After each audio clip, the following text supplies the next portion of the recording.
It's the boy, Bubba, let's coming through. Hella clutch, flawless, can't be touched. It's your boy, Bubba, let's. Yeah, I need that hot take. I need the truth and everything that is not fake. So tell me who's the GOAT, I'll tell you who's not great. And which team always make you go right way. Yeah, hold on, tell me who's your top 5 quarterbacks. Oh my God, that was the worst intro I've ever seen in my whole entire life.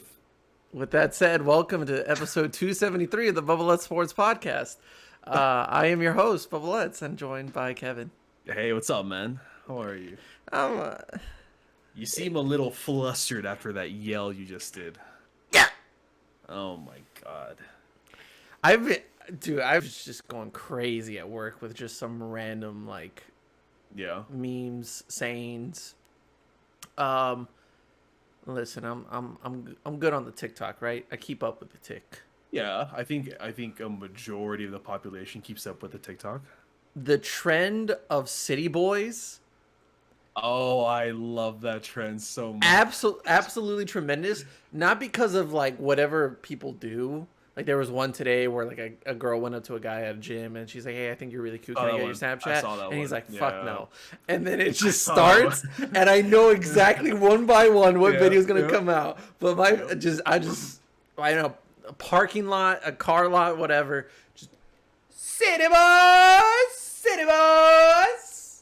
I love the ones where it's like Kawhi Leonard laughing. It's so cool. His laugh is so awful. It makes me I love it so much. It's gotten better over the years. Have you seen the evolution of Kawhi's laugh? I have actually. Yeah. It's tremendous. Somebody posted a TikTok of it and it's gotten better. He's learned how to laugh a little better. He's learned how to be a little human. I think that's a better way of saying it. But also my favorite okay, let's go. Top 3, right? Number 1, City Boys from, I guess, Adventure Show or whatever. I don't know. It's something on Cartoon Network. I don't know what show that is, yeah. Number 2 is... It's probably like him, her. Yeah, bodies. I like that. And then just, it's so random, but the 6ix9ine, just him going...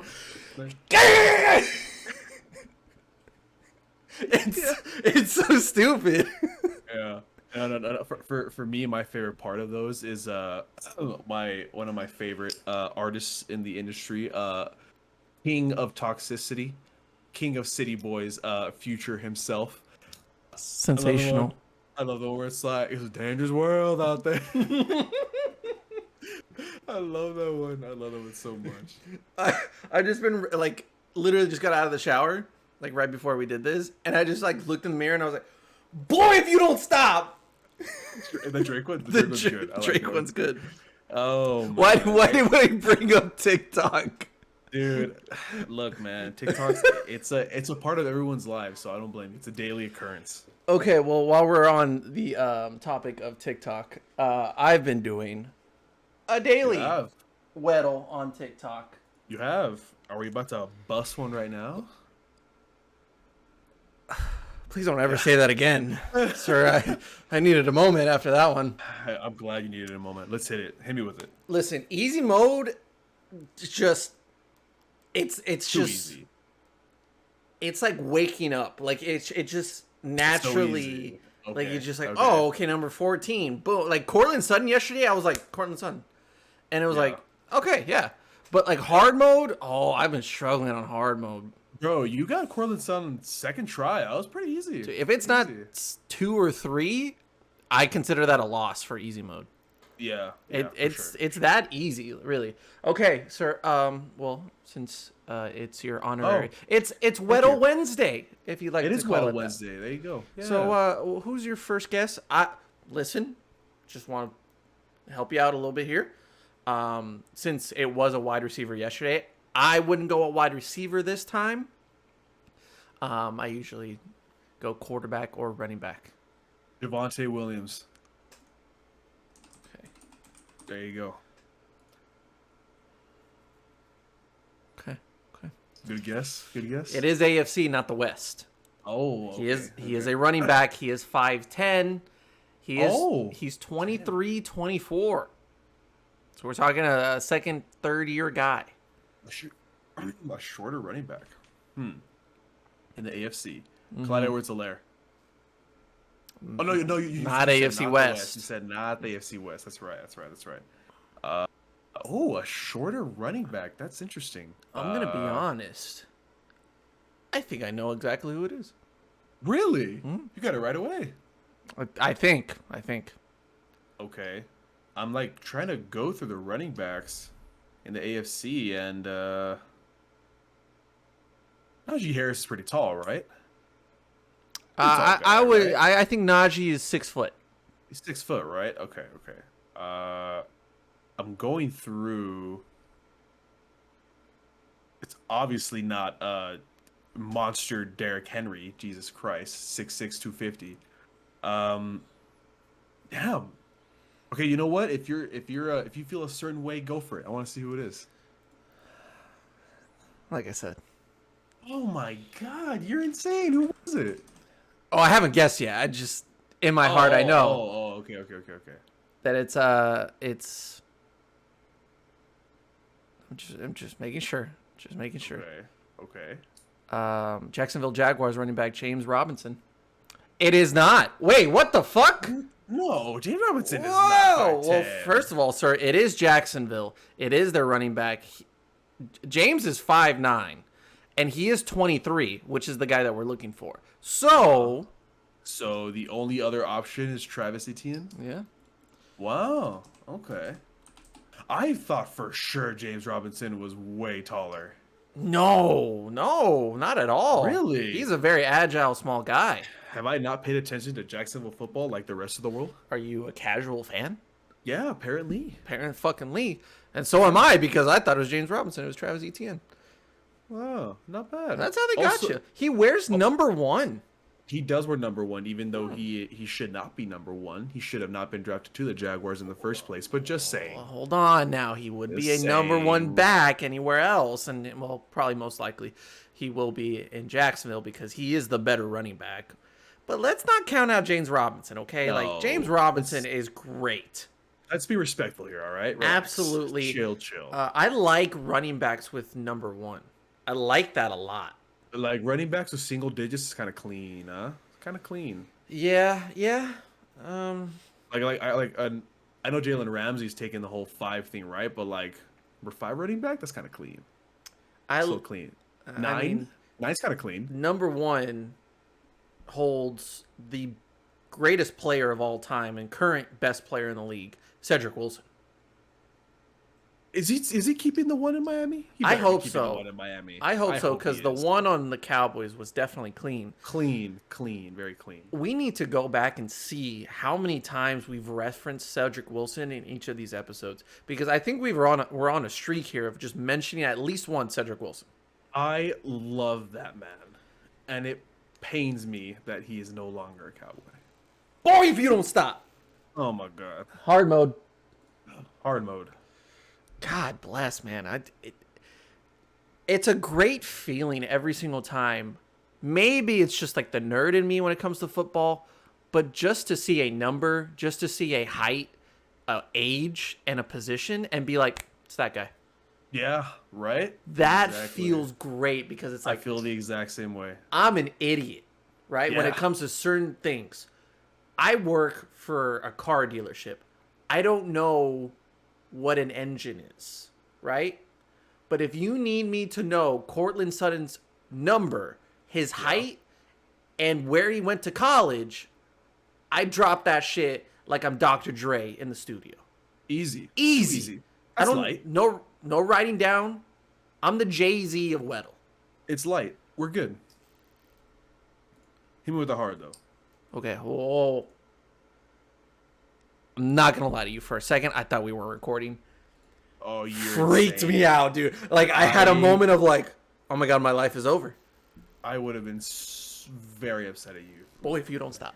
Okay. First guess on hard mode. It's gonna. I know it in my heart that's gonna be an offensive lineman. So I need your help here. It is. You know what? How about let's hit it with this? Let's hit with. Oh, I'm so sorry. I'm so sorry. How disrespectful of me. We always go with Micah Parsons. Oh, that's right. I forgot. Micah Parsons We is the always trend go here. for Micah Parsons. It is an NFC linebacker, which is nice. Oh, okay. NFC linebacker. He is 6 foot or shorter. So I'm gonna assume 6 foot. 6 foot or shorter. Wow. Okay. And then he's above 25, so that really doesn't give us much, but we got a linebacker. Wow. Okay. So linebacker, 6 above or shorter. He's above 25. So he's a veteran. He's been in here for a while. Yeah. Okay. That's a little hard. A linebacker shorter than 6 foot? That's a little odd. 6 foot or shorter. 6 foot or shorter. Okay. How about forget about the height. Let's maybe see if we can narrow it down. Let's hit something like Devin White. How about that? Oh, I like that. I like that, Papa. Devin White. Okay, so he is 6 foot. Right. But he's not in the South. He's not in the South. No. He's not in the East. Not in the East. So that's north and west. Let's go with... How tall is Bobby Wagner? Bobby Wagner is probably 6'1", 6'2". That's a big boy, right? Bobby Wagner's number is 52, correct? 54. 54, excuse me. Yeah. Let's go Bobby. Bobby Wagner. Okay, it's not the West either. So it's the North. Has to be the North. Correct. And Okay. He is 29 or 30. 29 or 30. Okay, my next guess was going to be Roquan Smith, but never mind. Way too young for that. By the way, Bobby is going to switch to a number 45. That's very odd. I don't know how I feel about that. I don't like that at all. I don't like that either. An NFC North linebacker, 6 foot, and he's a older one, huh? Green Bay Packers linebacker McKinley. It's one of those. I think it's McKinney. Okay.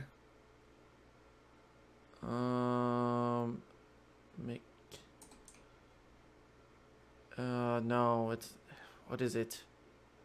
I have the name on the tip of my tongue.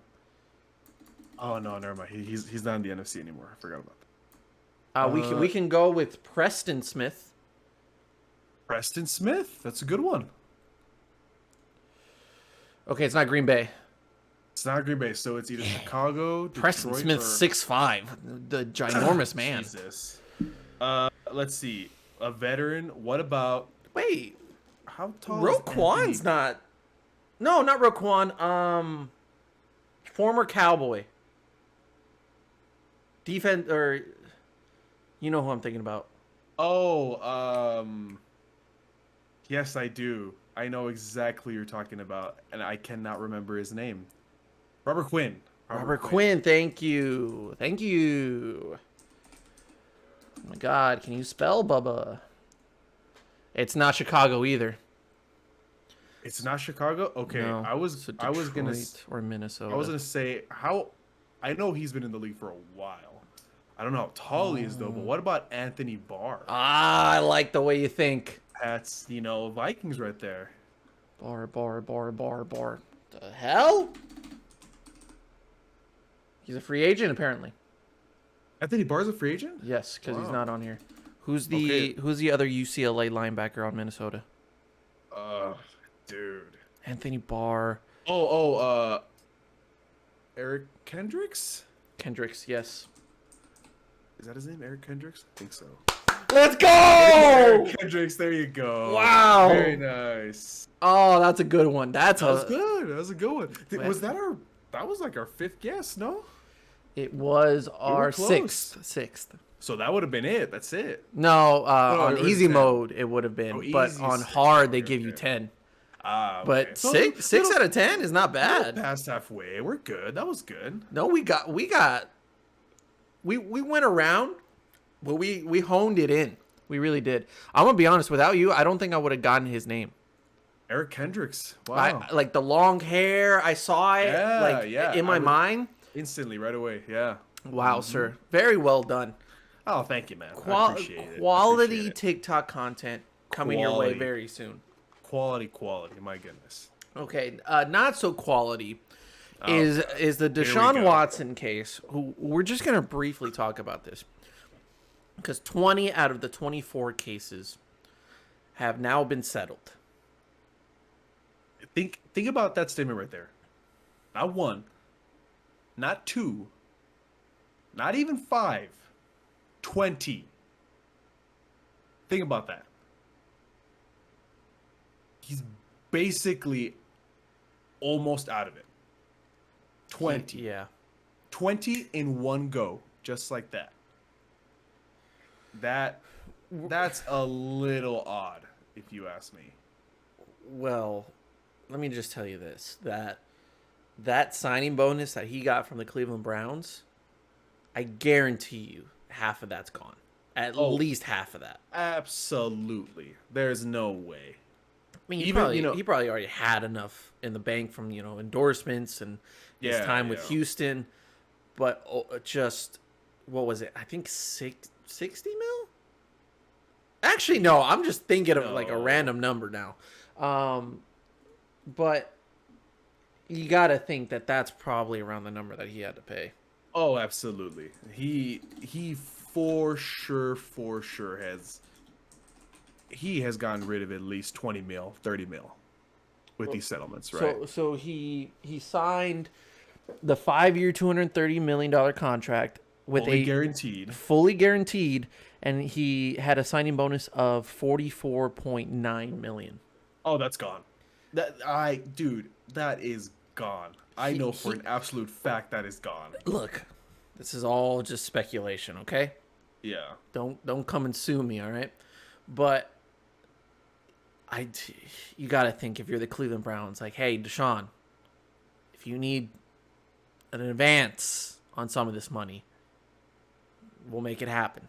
Yeah. They are desperate to get this out of the way. They are desperate to have a very good quarterback on the field. Jacoby's not it. Baker wants to leave. By the way, after we made that one episode, I forgot to make this a clip for TikTok, but the day after we made that podcast talking about how Carolina could be in the mix, the reports come out of like Baker Mayfield to Carolina could happen very, very soon. And I was you know like, what? I did see that actually. I woke up and I was about to take a shower and I was like, oh my God, I didn't make that a clip. Yeah. And I hadn't posted the podcast either. So I was like, oh no, if they report Baker to Carolina, I'm going to lose it. It's livid. Yeah. Because I'm basically Jay Glazer out here, you know? Dude, Jake, yeah. But I mean, it works.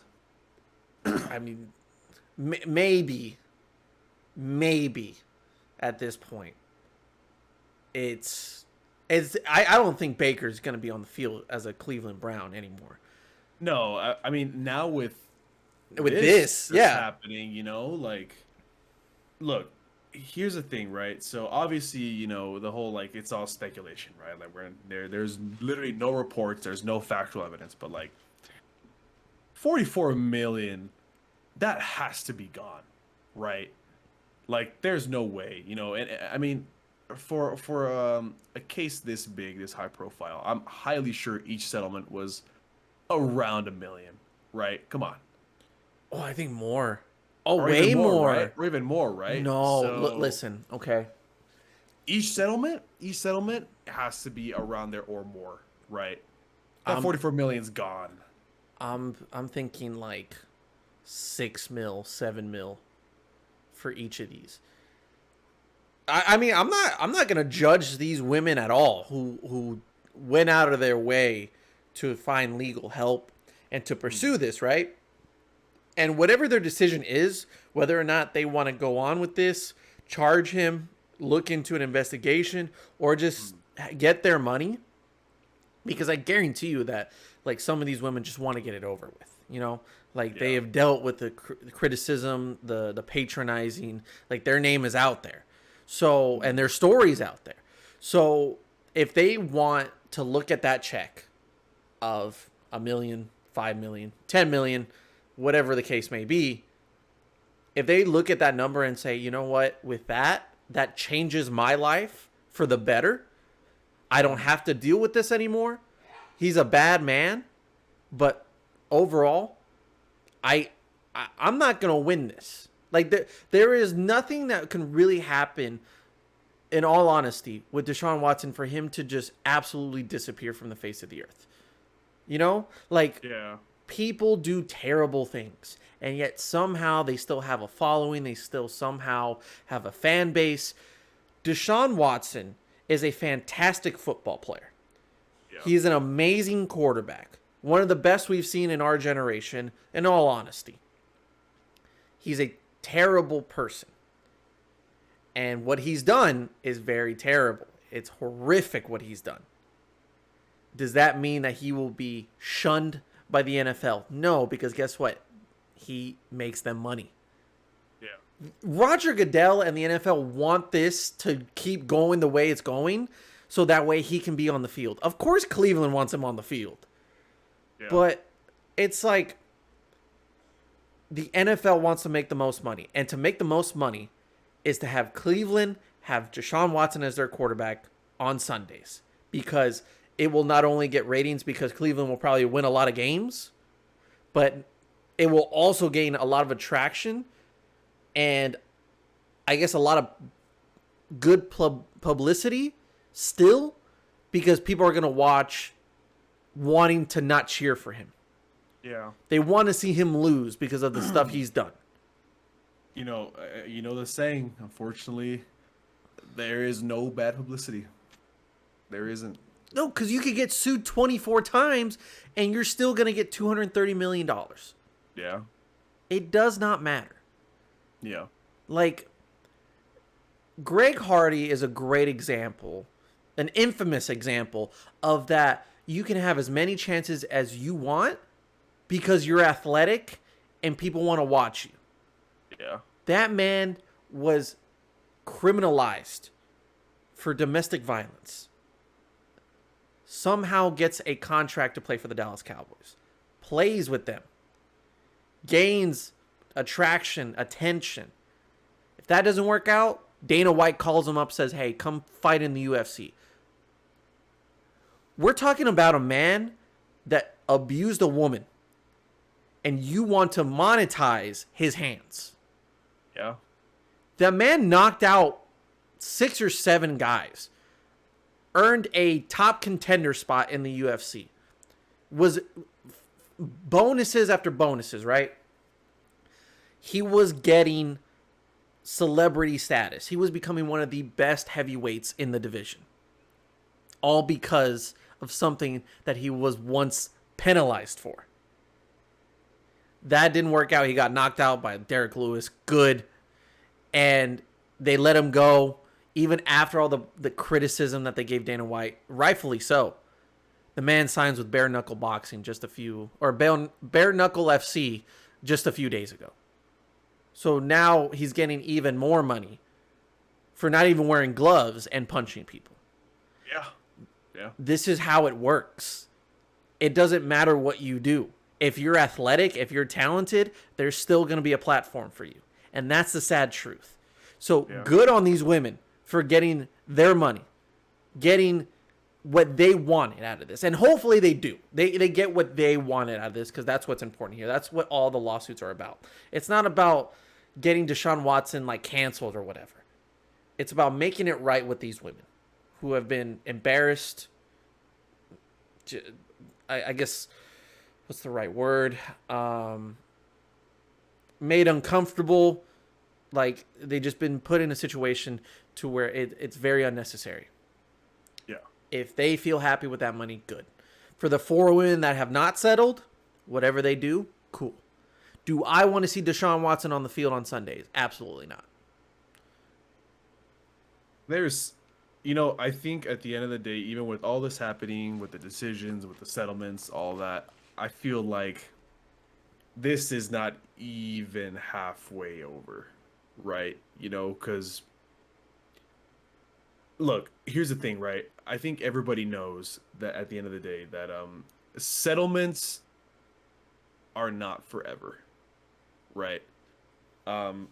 Settlements don't last forever. The real story will come out later on in time. I think that's gonna happen, and also too, the evidence that we talked about in the last episode.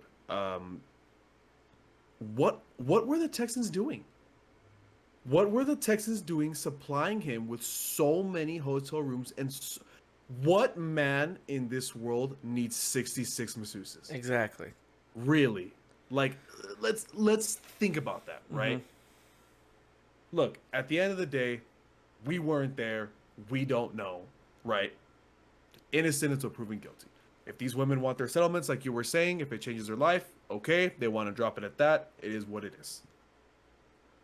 But damn, dude, this evidence is just so overwhelming. But like I think I talked to you about this the other day, right? Deshaun Watson's lawyer, right, was over here saying, "Oh, we have physical proof and we have documentation that all these women are lying and that they're just want for the money." Is that evidence that they have more overwhelming than this?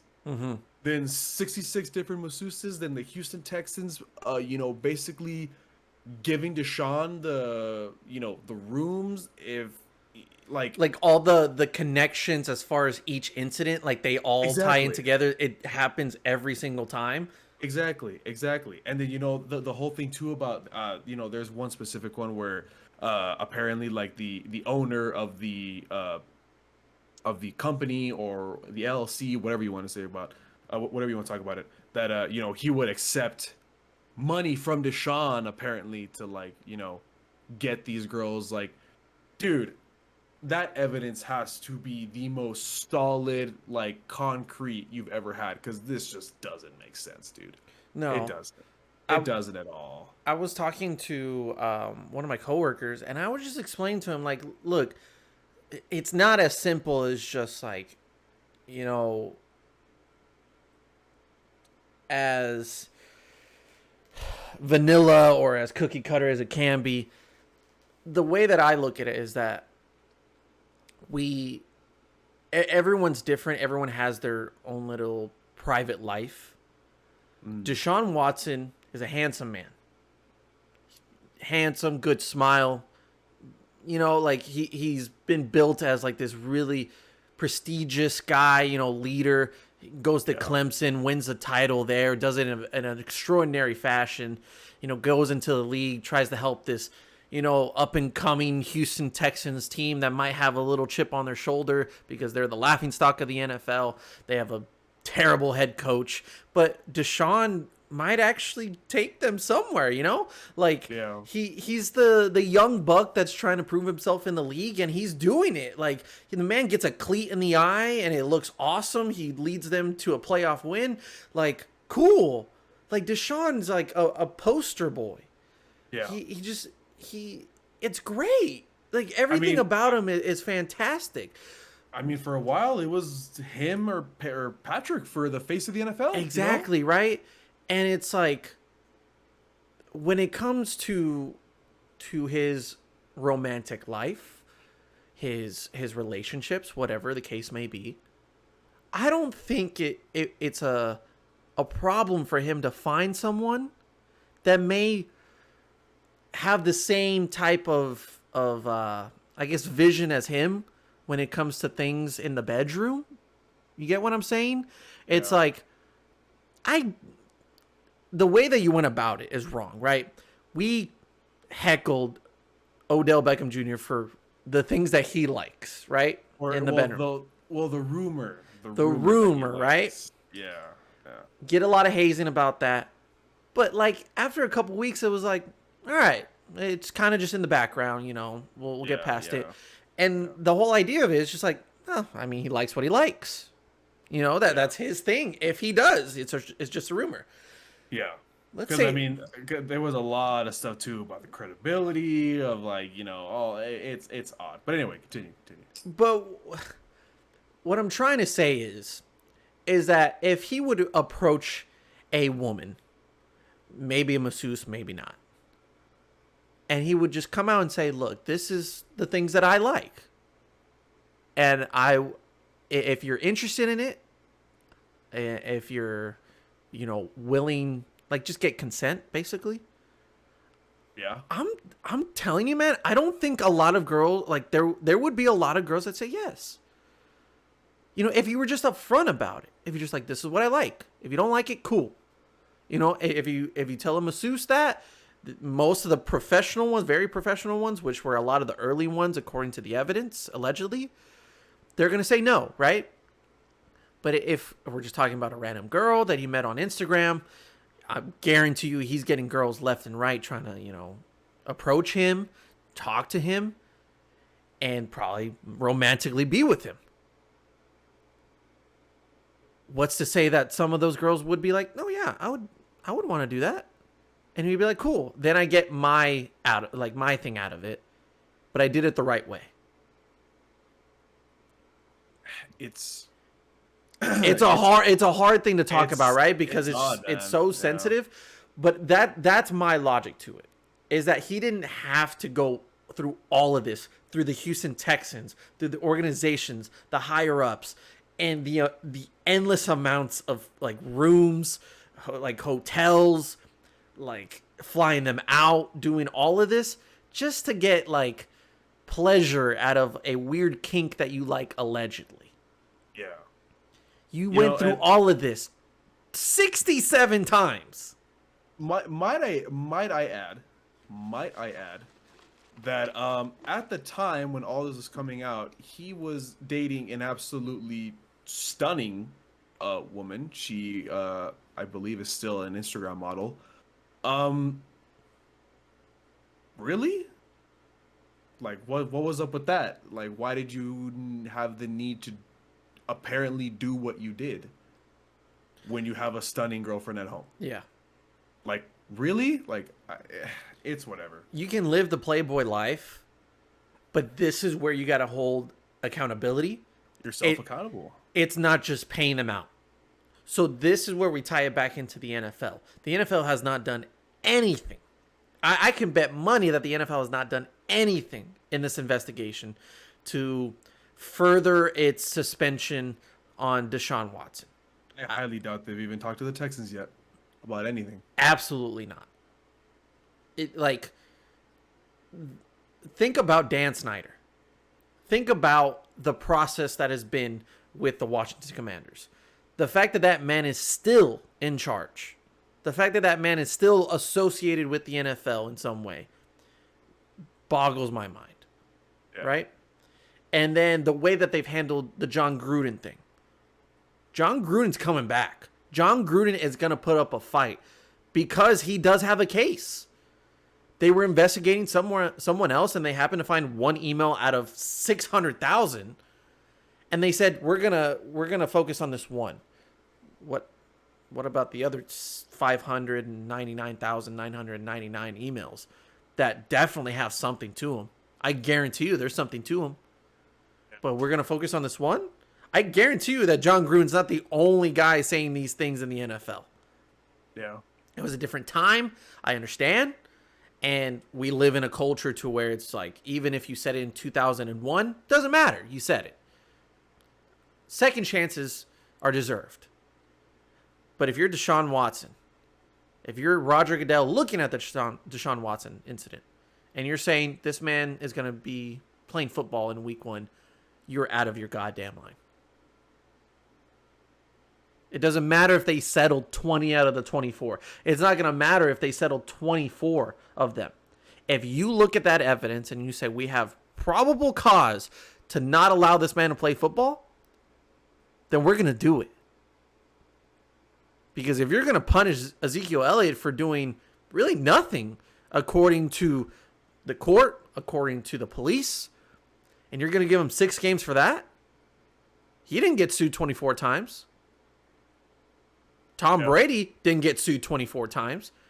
He inflated a ball. He inflated a ball. Deflated a ball, sir. Actually. Deflated, excuse me. Deflated. He deflated a ball and hid text 4 games.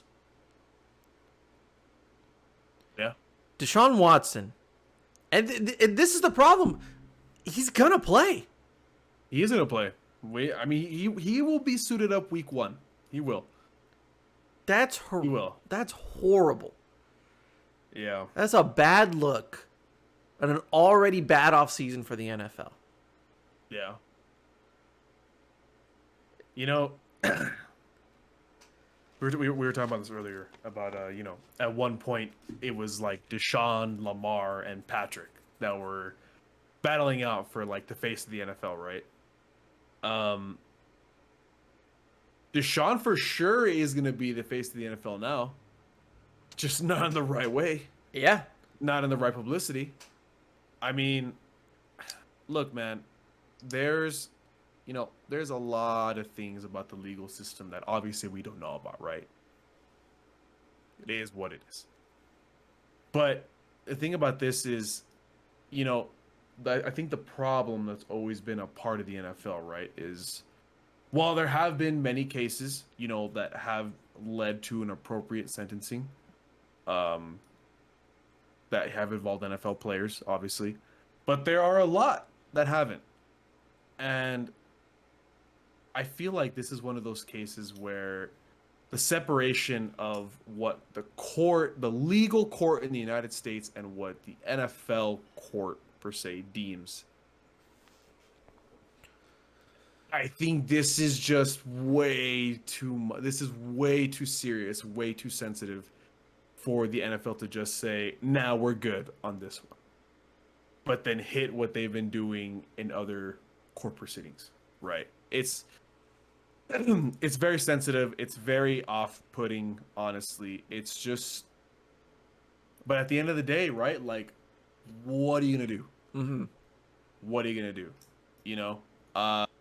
I think if anything, obviously, besides the women, besides the people that were affected by this case, dude, I just feel bad for Cleveland fans. My goodness.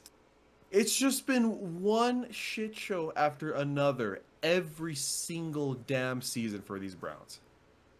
You have almost 25 years of mediocrity at quarterback, right? You finally get a quarterback that, yeah, he's a gunslinger. He's looking good. Baker Mayfield might be turning around the franchise. You have 2 years where Baker is just stunning, right? Absolutely solid. One win away from the AFC Championship, right? And then it's as if this franchise was just like, it's as if the football gods were like, oh, you had your 1 year excitement. Let's go back to the other 20 years. Mm-hmm. Straight back to mediocrity, straight back to Baker Mayfield, the whole OBJ incident. Dude. And now I'm going to repeat what I said the last time. I still cannot believe that the Cleveland Browns legal PR team approved this. How? There's just, it doesn't make sense. There's no way you as an organization think that getting a player like Deshaun Watson is the right move. How? If you were that focused, if you were that frustrated that you needed to make such a huge move at quarterback, why didn't you go after Russell Wilson? Yeah. Like, I just cannot wrap my head around it. You're going to pay Deshaun Watson that much money, right? Why didn't you go for Aaron Rodgers? I think Aaron Rodgers is worth $235 million guaranteed. Yeah, because I can guarantee that he's going to be on the field. Exactly. It's a guaranteed 13 wins a season. Am I wrong? No, not at all. Not with that team. Especially with Amari Cooper. Oh my God. I don't understand what the mindset was in Cleveland. Look, putting everything aside, right? We can both sit here and say that Deshaun Watson is an extremely talented individual. He's very good at football. There's no question about that. What was it? The fact that he's so young and you're going to pay him that much money to play for X amount of years? Is Russell Wilson old to you? I mean, Aaron Rodgers is about to hit 40, and he's still putting up better numbers than half the league. Mm-hmm. And half the league is younger than him. So what was the mindset here? I don't get it. I just cannot wrap my head around what the mindset of the Cleveland Browns organization was doing. I've said it before and I'll say it again. These Browns are cursed. This organization is seriously cursed. Whether it comes from the players, whether it comes from the front office, whether it comes to the GMs, the owner, dude, it blows my mind how these Browns just never cease to amaze me with what they do. It's insane. Mm-hmm. It's insane. I guess to wrap up my point. Look, is it fair? No. Is it right? No. Is anything going to be done about it? No. If that's what these women want, unfortunately, you know, society is society. Like you mentioned earlier, you know, they've been scrutinized, they've been ostracized, you know, unfortunately for them. But, you know, if that's what they feel is good enough to move on, okay, good for them. Yeah. It's just this whole situation has gone from the general being of, oh, this is horrible, this is bad, this is really awful, it's just a bad situation, to what the hell is actually going on? What the hell is actually going on, and why is it not being looked into more? But that's unfortunately the society we live in. That's unfortunately the league that we're talking about. And I mean, oh well. I mean, there goes Roger Goodell again. It's not a thing that's never happened in the past, right? Like no. We don't know the full stories about all these players' lives, you know? Like the whole Ben Roethlisberger thing when we were really young. Yeah. Oh, yeah. I forgot about the whole Big Ben thing. Think about like those types of things. Like they've happened. The Brett Favre issue. Brett Favre, for sure. Brett Favre issue, yeah. And it doesn't matter when they're like throwing 500 yards on Sundays and they're scoring touchdowns. Like everyone's going to cheer them because it's a sad look, but that's just how it is.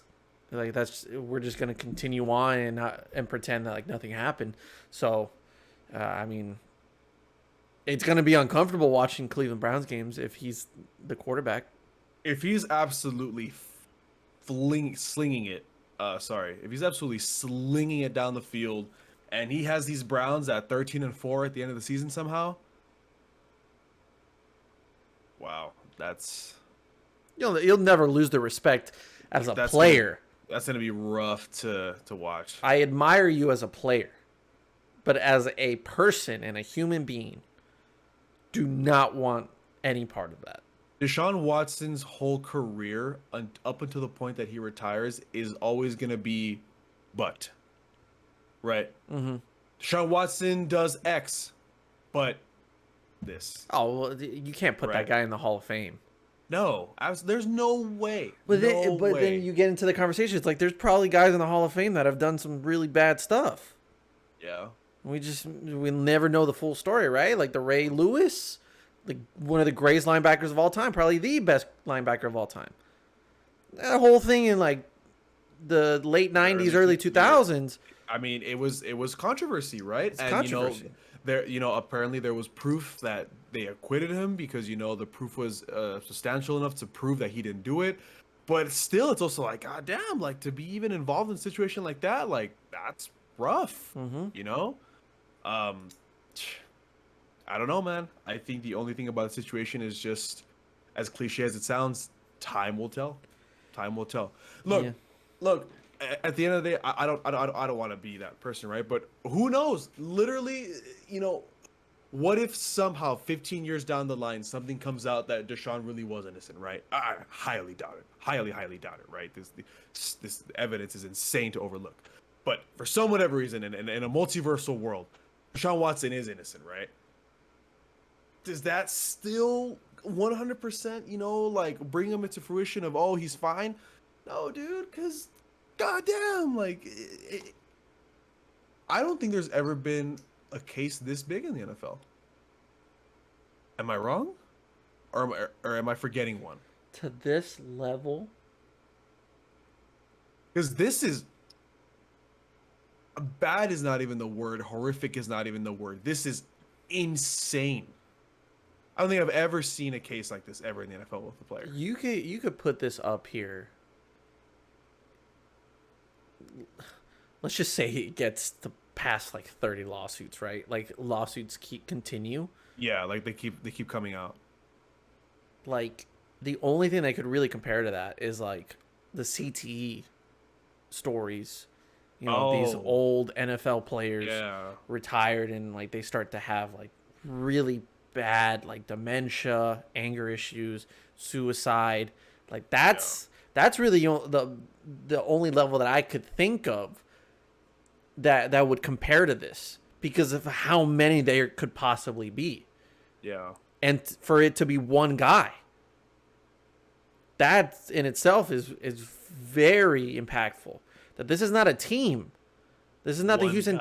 This is not a Houston Texans offense or a group of players. This is Deshaun Watson doing this, the face of your franchise, and he went from being elite status, could potentially lead even the Houston Texans to the promised land, to suddenly getting sued by over 30 women for the same damn thing. That's a level in itself.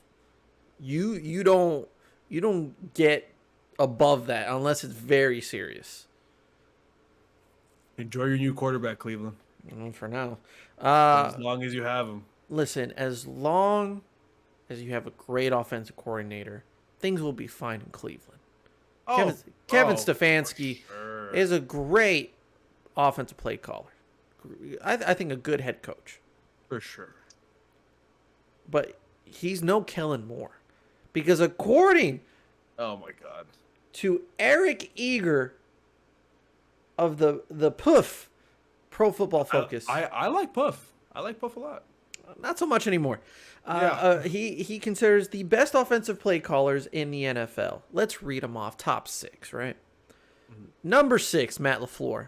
Makes perfect sense. I think a little low, but okay, yeah. I mean, it probably helps that you have Aaron Rodgers, one of the greatest quarterbacks of our generation. Helped you have one of the best wide receivers in the past 10 years, yeah. And a great running back core with a great offensive line. Listen, do what you can, but in the few years he's been in Green Bay, they have been nonstop offense. For sure. Number 5, Sean McVay. Little low. Once again, I'm gonna say a little low, but obviously with what he's done, people consider him, to be the second coming of Bill Walsh. How he ran that West Coast offense back in the day, how he's running the offense now. It's been great to see how he's turned around the Rams. So we're starting to see a pattern here of high tier, high expectation. A good amount of success. I mean, Sean McVay is the Super Bowl winning head coach. I mean, he has flourished this offense and has made Jared Goff even look like a god on the football field.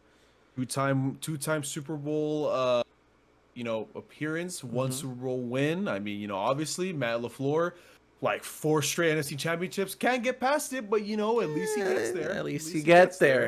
At least he gets there. Yeah. Number 4, Kyle Shanahan. He's been to the big dance plenty of times before. We won't talk about 28-3, but hey, okay. I thought for a second they put him at the 3 spot. That would have been dirty. Yeah, that would have been bad. No. I would have done that. Eric doesn't. But Kyle Shanahan makes sense. I think Kyle Shanahan has had the unfortunate luck bug get in his way a little bit. That season where his whole freaking offense and his whole team actually got decimated by injury. Jimmy G can't throw long. That's a bit of a yikes. They could have won that Super Bowl. Just saying. This season, what he's done with Debo and the whole running game and all that. Yeah. Kyle Shanahan makes sense. I would flip Sean McVay and Kyle Shanahan. Oh, I would too. Yeah, I would to a certain extent. I would put, in my opinion, I would put Kyle Shanahan at 6. In my opinion, I think Matt LaFleur is a little above him, in my opinion. Okay, yeah. No, I would put. I would put Sean McVay in the top 3 for sure. Right above Kyle is Byron Leftwich who's done great things in Tampa. Oh yeah, for sure. Yep. So everything's making sense. I mean, Byron Leftwich, he's won a Super Bowl as well, has worked with Tom Brady, has built a phenomenal style in Tampa Bay. And of course, at number one, you got Andy Reid. I mean, I don't think you put anybody above Andy Reid.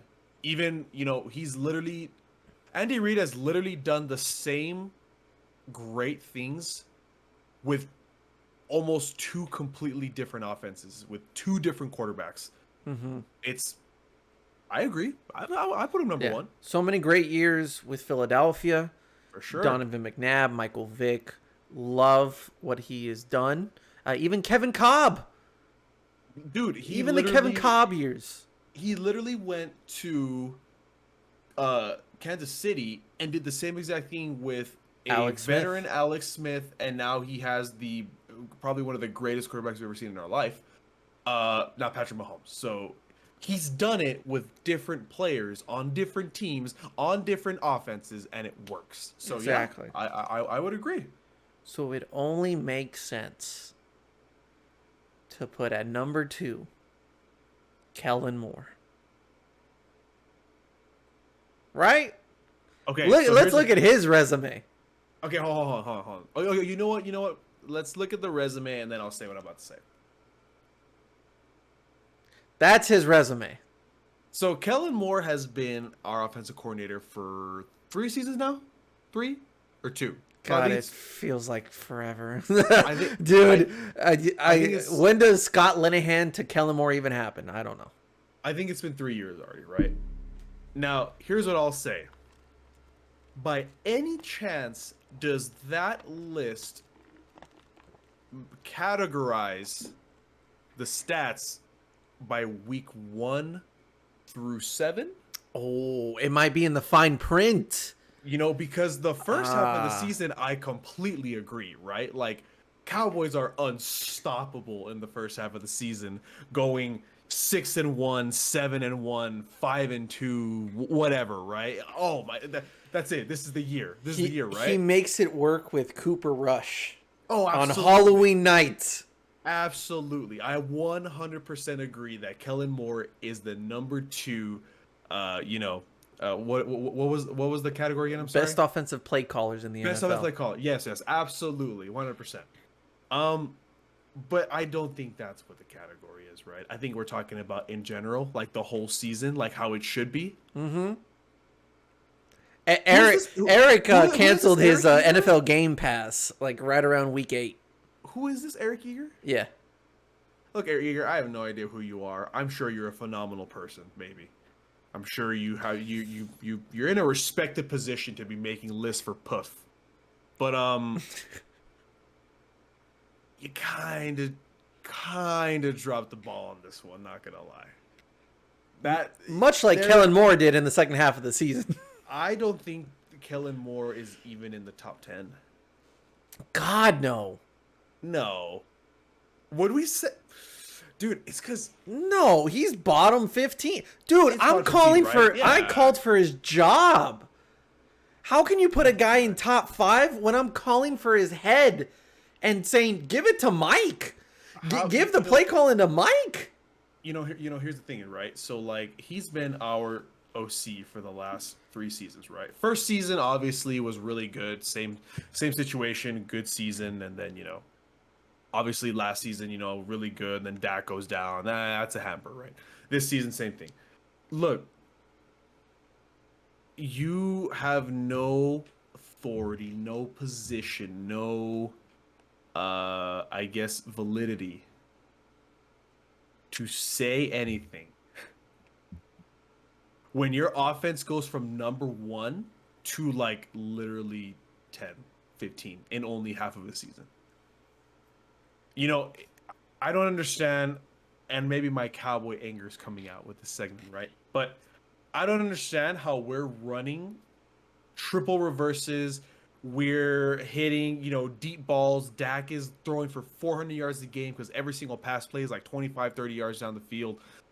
Zeke is running wild. Tony Pollard is running wild. Tony Pollard is catching screens. To the second half of the season where And I think we talked about this one time, and I still would like to try it. I still want to go back and see this because I swear to God, I saw it every single damn game. The first play of every game is a curl route. Yeah. Every single game. Mm-hmm. Every single game. The first play of about 80% of our drives is a run down the middle. Mm-hmm. What's the formula? What's the formula for the second half of the season, Cowboys? Curl route, run, long play. Mm-hmm. Start the second half. Run, curl route, penalty. Long play. Oh, penalty. That's right. Long play. Penalty. Connor Williams. So Eric Eager, you might not your best work. You might want to ask to delete that list real quick because that's kind of bad. That's very bad. Let's end it off with another lunatic that somehow made headlines and is. Oh, Colin Cowherd every single day of his career. No. Oh, sorry. I know you like Colin Cowherd. I don't. Before I end it off with this, can I just say how meaningless the Rob Gronkowski retirement thing was? He's gonna come back like in literally 2 weeks. Like Tom's gonna call him in week 4 and be like, "Hey, like we're probably gonna win a Super Bowl," and then Rob's gonna be like, "I've been partying for the last 3 weeks in Cancun," and sure, this whole idea of like retirement in the NFL is just so saturated at this point. Especially, I love Tom Brady, but when he retired and within 2 days it's like, is Tom Brady gonna come out of retirement? I'm like, dude, I just took a nap. What do you mean? Like, let me breathe. Like, we're already like, how can we talk about like the next great quarterback when if he's still there? Like when Tom Brady gave us like 5 minutes to talk about it, and then he was like, "Nah, I don't want to be at home with the kids. I want to play football." Like Rob's the same thing. Now we have the same thing where apparently Drew Brees is coming back. Oh, don't get me fucking started on Drew Brees. Apparently Drew Brees is coming back. You know what's fucking stupid? And I'm actually getting fucking pissed about this. Oh, Jesus Christ. You know what's fucking terrible? Is the fact that if you're bad at commentating and being an analyst, you just automatically get back into the league. Fuck you. Jason Witten, Drew Brees, Brett Favre. No, Brett Favre wasn't commentating. He didn't commentate. No. But he did come back right away. Like, twice. We have tried this, and we should just get rid of it, because it's not just even the players, it's coaches too. Let me not remind you of the greatest head coach in Jacksonville's history, Urban fucking Meyer. Jesus Christ. Stop unretiring. There's a reason. Just go home. Go home. Enjoy your kids. Enjoy your life. You don't need to be around football all the time. You love it. I get that. But Drew, you're kind of bad at talking about football. And right now, you're bad at playing football. So just go away. Tom, your kids want to see you. They want to see you. So instead of like unretiring and being like, I'm going to go for another year or two, and then right after I'm done with that, I'm going to sign 12 years with Amazon or NFL. I don't know. Fox, sir. Fox. Congratulations. Like, just go away for a little bit. Rob, buddy, you've done this 3 times. It doesn't matter. Like, dude, I don't care about you retiring. Hey, so this doesn't apply to you, Tony Romo. I love you. I'm very happy you're doing great. I'm even getting to the point where Tony's getting annoyed. Don't say that. I don't know, Jim. I don't know, Jim. Stop. You better stop right now. Chase is on the case. You are disrespecting. You are disrespecting our childhood quarterback. You need to stop right now. Stop. Maybe I'm just getting triggered. Tony Romo has done nothing wrong. Nothing wrong. Stop. When you quote Paw Patrol. That What is wrong with that? What do you mean? What's wrong with that?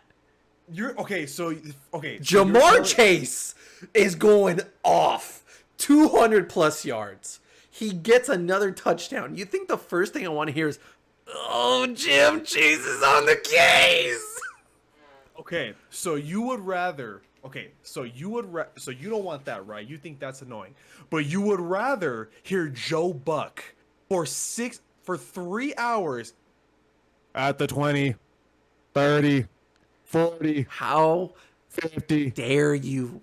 What a play by. Oh, that is disgusting. Jesus Christ. Joe Buck. Get away from me. Stop. Get away from me. Stop the slander on Joe Buck, okay? If you like Joe Buck as an analyst, I literally No. delete you right now. As an analyst or as a commentator? Commentator. Sorry, I meant to say commentator. Joe Sorry, my bad. Buck is a great commentator. Stop 10, it. 20. Stop 30. it. That's not even Joe Buck. Wow. I could literally send you YouTube clips right now. There are so many compilations on YouTube of Joe Buck's commentary. I swear to you. And he has some of the best calls that we've had in our life. Think about it. 20, 30, Oh, 40. come on. Dude, it's the same thing. Joe Buck, I don't think I've ever seen Joe Buck show as much emotion in a football game compared to when the Cubs won the World Series. Ever in my life. Hey, by the way, did you know that he commentated one of the best football games that has ever been played, the 28-3 comeback Super Bowl, might I add? Yeah. And guess what the video name on YouTube of literally that game. The only emotion he showed the whole entire game is when the Patriots won. That is a lie. Oh, that is a lie. God. A straight up lie. Oh my God. Okay. All right. Look. When Julian Edelman caught that ball, oh, great call. Okay. Joe Buck saying, "Oh, that's a catch. That's unbelievable." Okay. That's a good moment. I will remember that. So you're telling me that you want straight professionalism for 3 hours a Sunday, every single Sunday for the rest of their career, but you get upset at Tony Romo making one kid's joke. Really? Yes. Yes. You know what? You are lucky that you're a handsome man. Because if you weren't, I would have left this call already. I appreciate you. But no one's Gus Johnson. No one's Gus Johnson. I love that man. You know what? I hope it makes me extremely upset that Gus Johnson is the voice of college football and not the NFL. I hate that. It fits more with college football for sure. It does. I agree, but I want that in the NFL. Yeah. I mean, it's just not everyone's Gus Johnson. Dude, it's because like, when I think of Gus Johnson, you know what calls come to mind that Joe Buck would never do? The Brandon Stokely play, the Chris Johnson run. What's it called? The other one. The David Garrard Hail Mary. That's emotion. Not this Joe Buck 20, 30, 40. Oh my God, dude. Get away from me. I love Gus Johnson. I don't think he should be paired with Aqib Talib, but I mean that's just my opinion. But Gus Johnson, good guy. You know what, Gus? If you're out there, I hope you're having a good day, man. He can narrate my life. I wonder if there's like an audiobook that Gus Johnson does. I would buy that on the spot, and I would just put on my AirPods, go to the gym, and just hear his calls. I wouldn't even want to know the context of the book. It would just be for his voice. Not. Oh yeah, absolutely, right? Like there's iconic voices in the world. You got Morgan Freeman, you got James Earl Jones, you got David Attenborough, right? Gus Johnson's just right there. Gus Johnson's getting up there. He's right there. He's right there. Yeah, yeah, but I love but we're not against Tony Romo reading the Lord of the Flies. I don't know, Jim, if they can start this campfire. Tony Romo doesn't have to because he already knows what's gonna happen in his mind. He's so smart. That's a good point. He's so smart. You got me there. His audiobook would last 5 seconds because he'll read the first 5 words of the page and then it says, "Oh, that's gonna happen at the end," and then boom, it ends. Chase is on the case. Because he was right. Some would say he's probably one of the best offensive play callers in the NFL. He's a better offensive play caller in the NFL than Kellen Moore. I would love to have Tony Romo as my offensive coordinator instead of Kellen Moore. If it doesn't happen by the end, like by the time we're old, I'll be shocked. Yeah, there's no way. Like Tony has to be a coordinator / coach at some point. What was his contract? 10 years? He's in what, year 4 already? Yeah. Good 6 more years. He'll be there. He could leave. No, I see the way that it works, Kevin. He's making more money as a commentator than he ever did as a football player. Oh, 100%, right? Yeah. Here's what you do, okay? And we'll end it off on this because I was going to talk about Chase Claypool calling himself a top 3 receiver in the league. That's just okay, but who? Exactly. So with Tony Romo, this is his plan. Okay, it's called what every other coach does or former player does in the NFL. Okay. You say that you're going to retire. Yes. And then you're like, actually, no. Nah, let me go back. And then like you start to do good a little bit, maybe win a chip. Then you're like, all right, I'm going to retire now. Yeah. I'm definitely retiring. Let me go to Fox because everyone's going to Fox. As you should, yeah. And then you're like, oh, I'm actually kind of bad at this. I'll go back. Tony Romo, though. Tony Romo's an exception. Mm-hmm. But if Sean Payton can bamboozle the Saints into saying, oh, I'm never going to coach again. And then in probably, I don't know, give it like a year and a half when he's the head coach of the Dallas Cowboys. Oh, Jesus Christ. Wow. Tony's going to be like, got an offense coordinator job. Yeah. Sean and Tony. Not bad. I don't know, Jim. Look, okay. One it off on this. Can we both agree that Tony Romo is better than Phil Simms? Oh my God, anything's better than Phil Simms. Okay, there we go. My God. There we go. We're good. I was doing a quiz last week. Like some of the guys from work were like, "Can you name all the like championship teams and like the Super Bowl MVPs?" And I was like, "I think I can." Or like a Super Bowl winning quarterback. Okay, yeah. So like based on every team, like you just say the name. So I'm going on like Patrick Mahomes, Aaron Rodgers, Tom Brady, Peyton Manning. That takes care of pretty much all the 2000s, right? The only one I didn't get was Brad Johnson of the Bucks in 2004, and I was like, Did you get Joe Flacco by any chance? Oh, of course I got Joe Flacco. Oh my God. I remember, right, when he retired, there was a stat. There was a graphic that came out, and he was all like, oh, Joe Flacco, the trend breaker. Literally from the year 2001 to 2000, like I think 18 or 19 or something like that, the only AFC quarterback that went to the Super Bowl that was not Tom Brady, Peyton Manning, or Ben Roethlisberger was Joe Flacco. I mean, isn't that crazy? The way he played in those playoffs, dude, that man's a Hall of Famer. Oh, for sure. If we're gonna take Kellen Moore's first half of the season and consider him the best play caller in all the NFL, then we can consider Joe Flacco as an all-time great for the 4 games that he played that postseason. Yeah. That man went into Mile High Stadium and said, "I'm gonna dog you guys. I'm absolutely gonna demolish your secondary." Jacoby Jones, might I add. Jacoby Jones. Is it Anquan Bolden too? What a play. Yes. I love Anquan Bolden was dirty. I miss him. What were we talking? Oh yeah, and then we got into the '90s, and I was like, oh, Troy Aikman, you know, and then Troy Aikman, Steve Young, John Elway, Brett Favre. That's the '90s. There you exactly go. Right. And then they're like, oh, you forgot Phil Simms. I'm like, of course I forgot Phil Simms.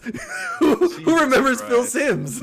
Jesus Christ. Yeah, Phil Simms was. Isn't his son like a commentator or something? Chris Simms? Yeah, he's on NBC. I actually kind of like him. I do like him actually. You know what's funny? Why is it that failed backup quarterbacks end up making for entertaining analysts? Dan Orlovsky. Don't like his opinions, but he's damn sure entertaining. Mm-hmm. Chris Simms, good guy, Chris Simms. Not Phil Simms though. Oh, he wasn't a backup.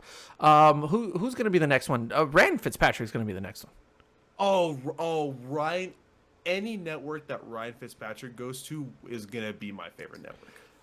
I think I want to see Ryan Fitzpatrick on the desk of Sunday Morning Football, whatever network he's in, and I want to see his glistening chest hair, just looking at me in the camera. Did you see that press conference? Like when he won the game against the Saints? It was the Fitzmagic, right? Yeah, Fitzmagic. Oh, of course I remember Fitzmagic. And then everyone thought that he was going to be MVP, and I was like, give it a month. Give it a month. Like, chill. And sure enough, like, he became Ryan Fitzpatrick again. And then he lost his job. Yeah, exactly. As he always does, unfortunately. 30 for 30. No, Jameis Winston. I want to see that suit come back. Give me Ryan Fitzpatrick on Nickelodeon whenever they do those games.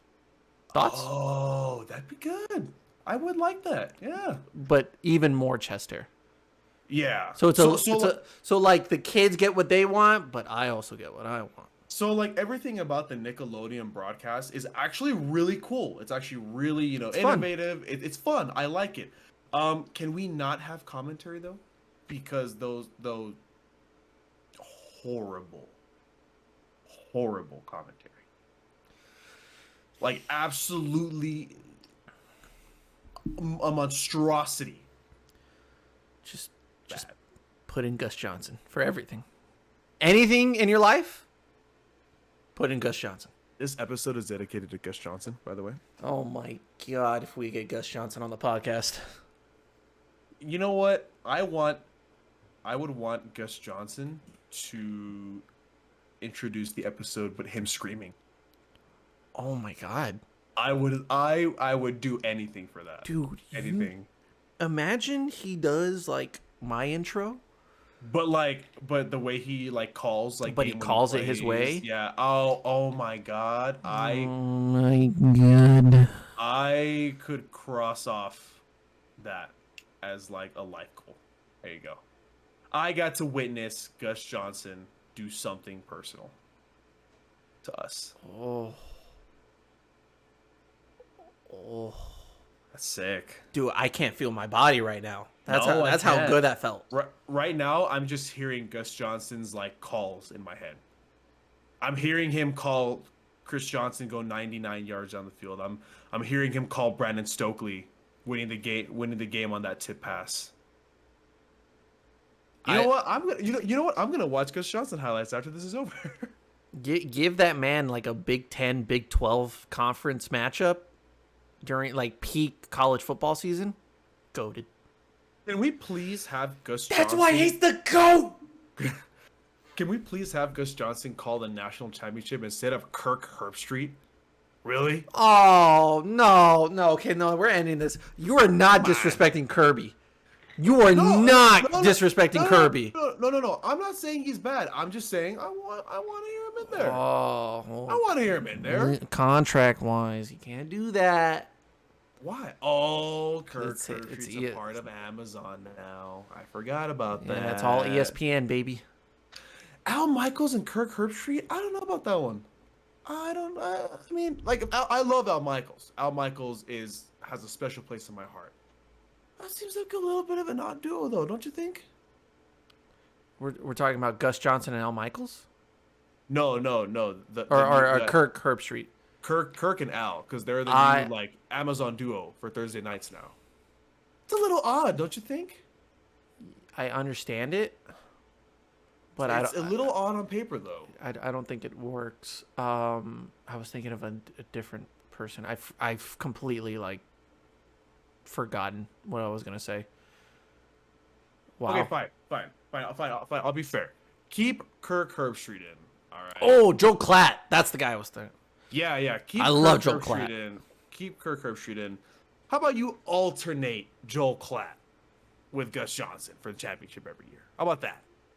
Is that fair? No, give me. I think they've done this before, but it's Gus Johnson and Joel Klatt. I like that. I think that's what college football, Fox, like not primetime game, but the afternoon game, like their big game. I think that's what it is, and I adore it. Oh, Gus Johnson's a good guy. Good guy.